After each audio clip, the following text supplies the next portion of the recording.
ফজরের যে 2 রাকাত সুন্নত, এই সুন্নত হলো সারা জীবনের সমস্ত সুন্নত নামাজের মধ্যে সবচেয়ে গুরুত্বপূর্ণ সুন্নত।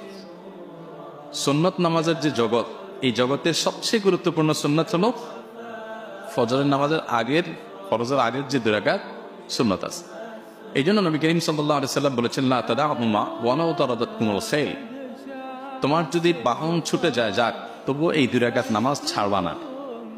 সফরে সাধারণত সুন্নত নামাজ এটা পড়া আমরা নিজেদের আবাসস্থলে থাকলে যেরকম গুরুত্বপূর্ণ, সেই গুরুত্ব সফরে থাকে না।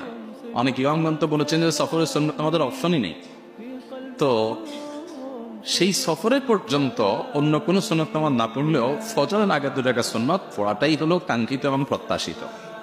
সেজন্য ফজরের আগে 2 রাকাত সুন্নতকে খুব গুরুত্বের সাথে আদায় করতে হবে, করা উচিত। এখন প্রশ্ন হলো, জামাত